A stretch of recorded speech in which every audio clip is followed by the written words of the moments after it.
Hi all, welcome to Book Owls.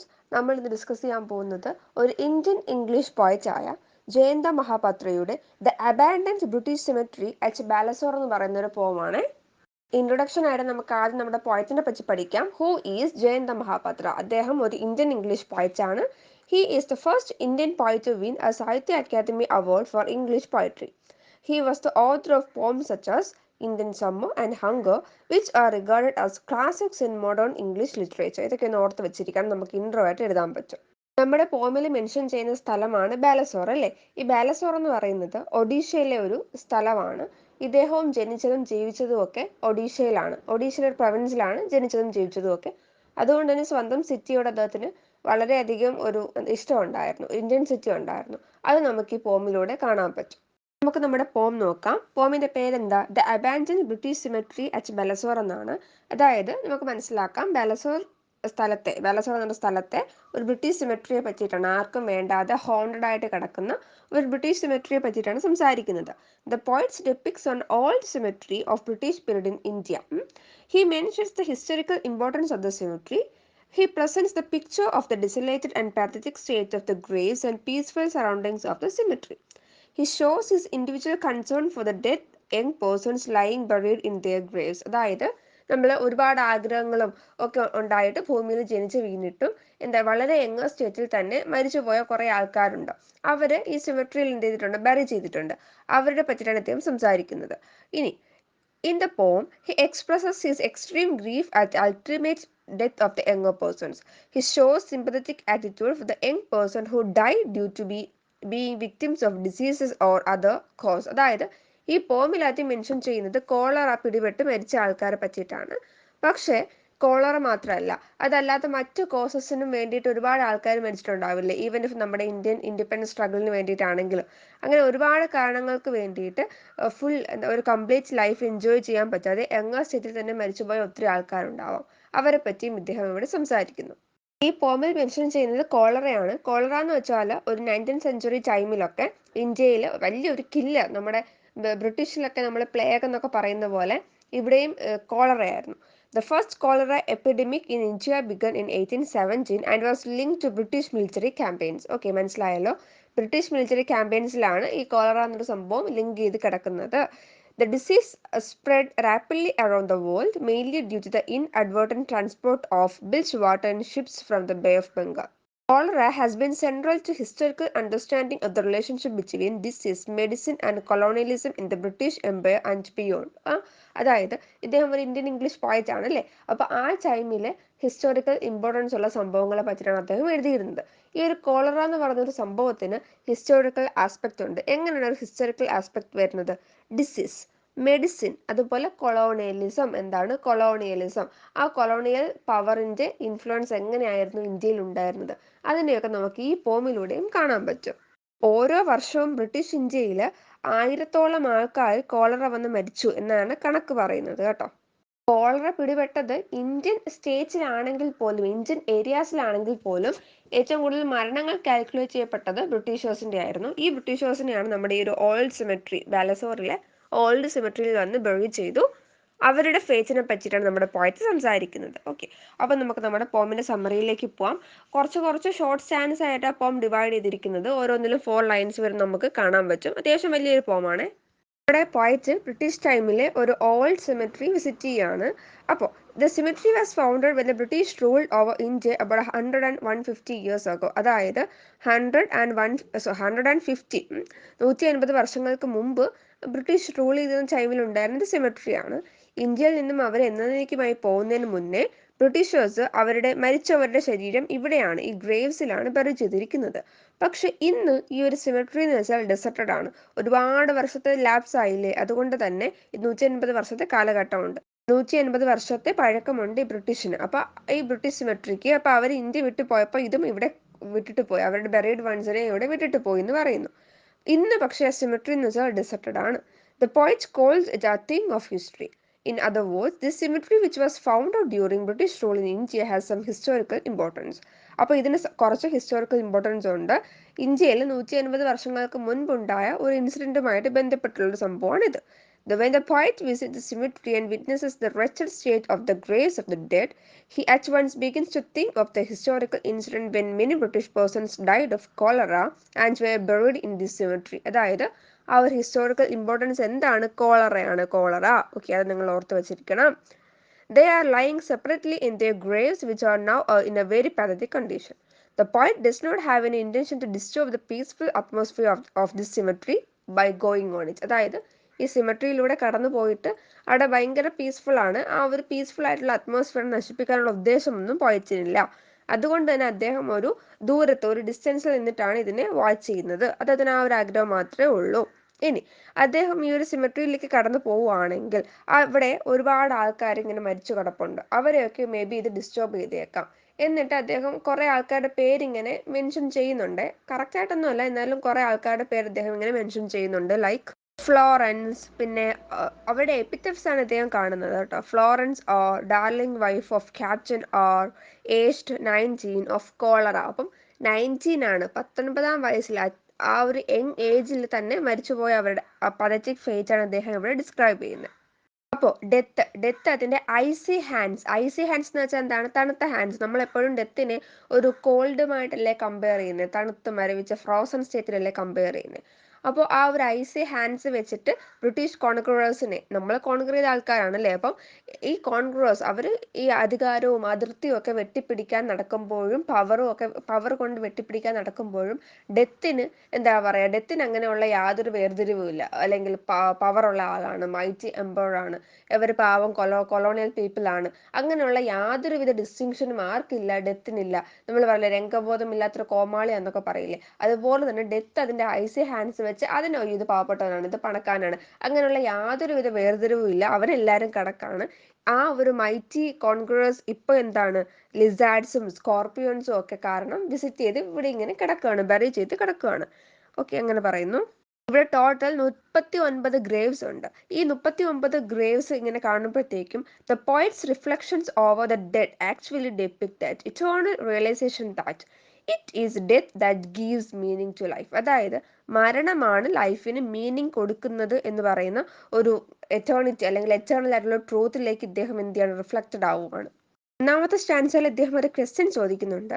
The poet ask himself what sort of behaviour he should make at the present moment when he is standing in the symmetry of ancient historical importance. അതായത് ancient historical importance ഉള്ള ഈ ഒരു സിമെട്രിയിൽ നിൽക്കുമ്പോൾ ഞാൻ എന്ത് type of behaviour ആണ് ഞാൻ എന്ത് ചെയ്യേണ്ടത്, കൊണ്ട് കാണിക്കേണ്ടത്, ആ ഒരു ആറ്റിറ്റ്യൂഡാണ് ഞാനിവിടെ കാണിക്കേണ്ടത്. Next, the poet visits A symmetry which was founded during British rule in India. He things of the historical importance എന്നൊക്കെ നമ്മൾ പറഞ്ഞു. ഈ ബ്രിട്ടീഷേഴ്സ് പോയപ്പോൾ ഈ ഒരു ഗ്രേവ്സിനെ കംപ്ലീറ്റ്ലി നെഗ്ലക്റ്റഡ് ആയി. ഇന്ത്യൻ പീപ്പിൾ ആണെങ്കിൽ ഇപ്പോൾ അവരുടെ എന്താണ് ബന്ധുക്കളെയൊക്കെയാണ് ബെറി ചെയ്തിരിക്കുന്നതെങ്കിൽ അവർ പോയി വിസിറ്റ് ചെയ്യുമായിരുന്നു അല്ലേ. ബ്രിട്ടീഷ് ഇന്ത്യ അല്ലെങ്കിൽ ബ്രിട്ടീഷ് പീപ്പിളിനെ ആരെ പോയി വിസിറ്റ് ചെയ്യാൻ വേണ്ടിയിട്ട്. സോ അത് ഭയങ്കര ഐസൊലേറ്റഡ് ആയിട്ട് അവിടെ കിടക്കുക എന്ന് പറയുകയാണ്. ഇപ്പോൾ ആ ഒരു സിമെട്രി ഉള്ള സ്ഥലമുണ്ടല്ലോ, it's not due to the incident happen 150 years ago. ഇപ്പം അങ്ങനെ ഒരു സിമെട്രി ഉണ്ട്, ആ സ്ഥലത്തെ ഓർക്കുന്നത് തന്നെ ഒരു ഹിസ്റ്ററിക്കൽ ഇമ്പോർട്ടൻസിൻ്റെ പേരിൽ മാത്രമാണ്. 180 വർഷങ്ങൾക്ക് മുമ്പ് ഇവിടെ ഒരു കോളറ ഉണ്ടായിട്ടുണ്ടായിരുന്നു, സ്പ്രെഡ് ചെയ്തു, ബ്രോക്ക് ഔട്ട് ചെയ്തു. ദാറ്റ്സ് വൈ കുറേ ആൾക്കാർ മരിച്ചു, ആ ആൾക്കാർ ഇവിടെ ബറി ചെയ്തിരിക്കുന്നു, അവരുടെ ഗ്രേവ് ആണിത്. ആ ഒരു ഓർമ്മപ്പുറത്താണ് ഈ ഒരു ഗ്രേവിനെ തന്നെ ആൾക്കാർ മറക്കാതിരിക്കുന്നത്. അതുപോലെ തന്നെ ഈ ഒരു ആഗ്രഹങ്ങളൊക്കെ ചെറിയ ഏജിൽ തന്നെ എന്ത് ചെയ്യാണ്, സ്പോയിലായി പോയ ആൾക്കാരെയൊക്കെ ഓർത്തിട്ട് തേതനും സോറി തോന്നുന്നുണ്ട്. അവരുടെ ഡ്രീംസ്, ആറ്റിറ്റ്യൂഡ് അല്ലെങ്കിൽ ആസ്പിറേഷൻസ് എല്ലാം മാറിപ്പോയില്ലേ, അംബിഷൻസ് ഒക്കെ പോയില്ലേ. The poet things that if he instead of living in present times had lived in those days when this incident took place, he might have felt sorrow and pity for the dead young persons. But at this time, the British cemetery is such a desolated state, having historical importance, fails to move the poet's heart. ഒരു പക്ഷെ അന്നായിരുന്നെങ്കിൽ പോയറ്റിന് പിറ്റി തോന്നിയാനെ ഇവരോടൊക്കെ. ഇന്ന് അത്ര പിറ്റിയൊന്നും തോന്നില്ല എന്ന് പറയുന്നു. Now, the poet stands here and sees only grass, bushes, thorns and weeds around him. ഇന്ന് പോയറ്റിന് ഈ ഒരു ബുഷസ് മാത്രമേ കാണാൻ പറ്റുന്നുള്ളൂ, കുറേ ലിസാർഡ്സിനെയും സ്കോർപ്പിയൻസിനെയും മാത്രമേ ഇവിടെ കാണാൻ പറ്റുന്നുള്ളൂ. അതുപോലെ തന്നെ ആ ഒരു സൈലൻസ്, ആ അറ്റ്മോസ്ഫിയറിൽ അദ്ദേഹത്തിന് ആ ഒരു സൈലൻസും ഫീൽ ചെയ്യാൻ പറ്റുന്നു എന്ന് പറയുന്നു. What difference does it make to him who died of cholera in those days and who survived? അതായത് അന്ന് സർവൈവ് ചെയ്തവരും അന്ന് മരിച്ചവരും തമ്മിൽ എന്ത് ഡിഫറൻസ് ആണ് അദ്ദേഹത്തിനുള്ളത്? കാരണം അന്ന് സർവൈവ് ചെയ്ത ആൾക്കാർ ഇപ്പോൾ ഓൾറെഡി മരിച്ചുപോയി കാണൂലേ? അപ്പൊ 150 വർഷങ്ങളായില്ലേ? അപ്പോൾ അന്ന് സർവൈവ് ചെയ്ത ആൾക്കാരും അന്ന് മരിച്ച ആൾക്കാരും ഇദ്ദേഹത്തിന് വലിയ ഡിഫറൻസ് ഒന്നും ക്രിയേറ്റ് ചെയ്യുന്നില്ല എന്ന് പറയുന്നു. ഓക്കെയാണ്. ഇനി അദ്ദേഹം പറയുന്നു ഡെത്ത് അവരുടെ ആ ഒരു ടെൻഡർ ഏജിൽ പോലും അവരോട് യാതൊരുവിധ മോഴ്സിയും കാണിച്ചില്ല എന്ന് പറയുന്നു. He sees the tomb stones of marble planted at the head of graves in order to indicate who lies buried there. അപ്പോൾ അവിടെ ഇൻഫർമേഷൻ നേരത്തെ പറഞ്ഞതുപോലെ അവരുടെ ഡെത്ത്, അതുപോലെ ഡേറ്റ് ഓഫ് ഡെത്തും നേറ്റിവിറ്റിയും ഒക്കെ ഇവിടെ എഴുതിയിട്ടുണ്ടെന്ന് പറയുന്നു. ഓക്കെ, പിന്നെ മറ്റ് ഡീറ്റെയിൽസ് ഇവിടെ എഴുതിയിട്ടുണ്ടെന്ന് പറയുന്നു. He shows his interest to know the age of the dead. അപ്പോൾ അവരുടെ ഏജ് നോക്കുകയാണ്. നമ്മൾ ഓൾറെഡി പറഞ്ഞു 90 എന്നൊക്കെ എഴുതി വെച്ചിട്ടുണ്ടായിരുന്നു. അപ്പോൾ അദ്ദേഹത്തിന് അവരോട് സോറി തോന്നുന്നുണ്ട്. ഓക്കെ, അവരുടെ കൺട്രിക്ക് വേണ്ടിയിട്ട് ഭയങ്കരമായിട്ട് അവരുടെ എനർജിയും എന്തൂസിയാസും ഒക്കെ യൂസ് ചെയ്യേണ്ട പീപ്പിൾ ആയിരുന്നു. പക്ഷെ അവർ ടെൻഡർ ഏജിൽ തന്നെ അവർക്ക് അൺഫോർച്ചുനേറ്റ്ലി അവർക്ക് അവരുടെ എനർജി, ടാലന്റ്, എന്തൂസിയാസും ഒക്കെ സപ്രസ് ചെയ്യേണ്ടി വന്നു ഈ ഒരു കോളറ എന്നൊരു ഫാറ്റൽ ഡിസീസിന് വേണ്ടിയിട്ട്. The poet feels great sorry to think of young Britishers lying buried in the cold and dark graves. They are confined to this cemetery. They are ignored and neglected by the people. The poet's emotions arise through his eyes. He feels sorry to think that this deadly disease still plays its game with the young man and gets victory over them. When it breaks out, it moves swiftly and powerfully. ഇത് ഭയങ്കര speedy ആയിട്ടാണ് നമ്മുടെ cholera ബ്രോക്ക് out ചെയ്തതെന്ന് പറഞ്ഞു. ഇത് ഒരുപാട് ആൾക്കാരെ affect ചെയ്തു, അവരുടെ സ്ട്രെങ്തിനെ ഇത് വീക്കൺ ചെയ്തു എന്ന് പറയുന്നു. അതുപോലെ തന്നെ ഇതിന്റെ ഇൻഫ്ലുവൻസ് വേൾഡ് വൈഡ് ആയിരുന്നു, എല്ലായിടത്തും പോയി. കാരണം കോളനി ആണല്ലോ. അപ്പം ആ ഒരു കോളനിയിൽ നിന്ന് മറ്റൊരു കോളനിയിലേക്ക് അവരിങ്ങനെ മൂവ് ചെയ്തുകൊണ്ടിരിക്കുമ്പോൾ ഈ കോളറയും ഇതുപോലെ തന്നെ സ്പ്രെഡ് ചെയ്തുകൊണ്ടേയിരുന്നു. ഇത് എല്ലായിടത്തും പോയി. അതുപോലെ തന്നെ it also touches the Graves of symmetry and goes beyond this symmetry. It brings about ruin and destruction. The same disasters are repeated again and again to undermine all the most precious beliefs of human beings. അതായത് ഈ ഒരു അസുഖം പിന്നെയും പിന്നെയും വന്നുകൊണ്ടേയിരുന്നു. അത് മനുഷ്യന്റെ കുറേ ബിലീഫ്സിനെ question ചെയ്തു എന്ന് പറയുന്നു. ഈ ബിലീഫ്സ് ഒരു പക്ഷേ നമുക്ക് ഇവിടെ കുറേ മിത്തുകളുണ്ടല്ലോ, അല്ലെങ്കിൽ കുറേ മിത്തുകളുണ്ട്, അല്ലെങ്കിൽ സൂപ്പർസ്റ്റിഷ്യസ് ഉണ്ട്. അതിനെയൊക്കെ ഈ ഒരു അസുഖം എന്ത് ചെയ്തു, ക്വസ്റ്റ്യൻ ചെയ്തു എന്ന് പറയാണ്. അറ്റ് ദ എൻഡ് പോയിച്ച് പറയുന്നു, ഇപ്പൊ ബ്രിട്ടീഷ് റൂൾ ഇവിടെ അവസാനിച്ചു, ഇനി ഒരിക്കലും ഇന്ത്യയിൽ അതില്ല. The Britishers left India about 150 years ago, but the deadly disease named cholera is still in active form. ആ ഒരു സംഭവം ഇന്നും ഉണ്ടെന്ന് പറയുന്നു. ഇതിപ്പോഴും ടൈം ടു ടൈം ഇത് ബ്രേക്ക് ഔട്ട് ചെയ്തുകൊണ്ടേ ഇരിക്കുന്നു. ഒരുപാട് യങ് പേഴ്സൺ അതിന് വിക്റ്റിം ആവുന്നു. അവരെ പെട്ടെന്ന് ഇത് ക്യാപ്ചർ ചെയ്യുന്നു, എന്നിട്ട് അവരെ വീക്കൺ ചെയ്യുന്നു, അവരെ ഇറ്റേണൽ സ്ലീപ്പിലേക്ക് നയിക്കുന്നു. In this way it suppresses the dreams. അങ്ങനെ ഇത് ഡ്രീംസ്, ആസ്പിറേഷൻസ്, അംബിഷൻസ്, അങ്ങനെ ഒരുപാട് ആൾക്കാരെ ഇത് നശിപ്പിക്കുന്നു, റൂയിൻ ചെയ്യുന്നു, ഡിസ്ട്രക്ട് ചെയ്യുന്നു. ഒരുപാട് ആൾക്കാരെ നശിക്കുന്നതിലൂടെ രാജ്യത്തിന് അത് വലിയൊരു ലോസ് തന്നെയാണ് കൊടുക്കുന്നതെന്ന് പറയാണ്. It is a sharp and cruel as iron. It may remain in abeyance like iron, which is allowed to remain at one place and rest. ഈ വിക്ടിംസ് ഒക്കെ മരിക്കുമ്പോൾ ഡെത്ത് ഇങ്ങനെ ചിരിക്കുന്നത് പോലെ പോയിറ്റിന് ഫീൽ ചെയ്യുന്നുണ്ട്. അതുപോലെ അവിടെ ഒരു വലിയൊരു തടി അവിടെ കിടക്കുകയാണ് ഗ്രേവ്സിന്റെ അടുത്ത്. അപ്പോൾ പോയിറ്റ് പറയാണ്, he says that the force of the earth gravity would continue always to operate upon this piece of timber. അതായത് ഗ്രാവിറ്റി എന്ന് വെച്ചാൽ എന്താ ഉദ്ദേശിക്കുന്നത്, എപ്പോഴും നമ്മൾ എർത്ത് ഡൗൺവേർഡ് ആൾക്കാരെ ഇങ്ങനെ അട്രാക്ട് ചെയ്യില്ല. നമ്മളിപ്പം ഗ്രാവിറ്റി കൊണ്ടല്ല നടക്കുകയും നിൽക്കുകയൊക്കെ ചെയ്യുന്നത്, അതായത് എർത്തിന്റെ സെൻറ്ററിലേക്ക് നമ്മളെ അട്രാക്ട് ചെയ്യും. അതുപോലെ ഡെത്തും അങ്ങനെയാണ്, നമ്മളെ ആ ഒരു താഴേക്ക് മരണം അവിടെ ഇൻഡിക്കേറ്റ് ചെയ്യുന്നത്, ആ ഒരു ടിമ്പറിനെ മരണം കൊണ്ടാണ് ഇൻഡിക്കേറ്റ് ചെയ്യുന്നത്. The point, okay, നമ്മളിത് പറഞ്ഞു. By virtue of its very oldness, the piece of timber might one day be treated as a deity and as an object of worship. Okay, അതായത് കാലങ്ങൾ കടന്നു പോകുമ്പോൾ ഈ ഒരു ടിമ്പർ, ഇവിടെ കിടക്കുന്ന ഈ ഒരു ടിമ്പർ ആൾക്കാർ ഒരു പക്ഷേ വർഷിപ്പ് ചെയ്യാൻ വേണ്ടിയിട്ട് ദൈവമായിട്ടൊക്കെ കൺസെപ്റ്റ് ചെയ്യും. നമ്മളെ PK സിനിമയിൽ പറയില്ലേ, ഒരു പാറക്കല്ല് കൊണ്ടുവന്ന് വെച്ചിട്ട് വെറും ഒരു സിന്ദൂരം കൊണ്ടിട്ടപ്പോഴത്തേക്കും കുറച്ച് ആൾക്കാർ ഒന്ന് പ്രാർത്ഥിച്ചു, പിന്നെ അതൊരു ഡെയ്റ്റി ആയിട്ട് മാറി. അപ്പോൾ അതുപോലെ കുറേ നാൾ കഴിയുമ്പോൾ ഒരു പക്ഷേ ഈ ഒരു ടിമ്പറും ഒരു ഡെയ്റ്റി ആയിട്ട് മാറാനുള്ള ചാൻസ് വളരെ കൂടുതലാണ്. In other words, it can be said that this piece of timber would act not only as a source of some historical information but also as a forbidding power. നമ്മുടെ പോമിന്റെ summary ഇത്രയാണ്. നമുക്ക് themes പറയാം. Themes എന്താണ്? Mainly പോയിറ്റ് lemon ചെയ്യാണ് അല്ലേ, അവർ ഒരുപാട് younger ഏജിൽ തന്നെ മരിച്ചുപോയ ആൾക്കാർക്ക് വേണ്ടി ഒരു ലെമൻറ്റേഷൻ പോലെയാണ്.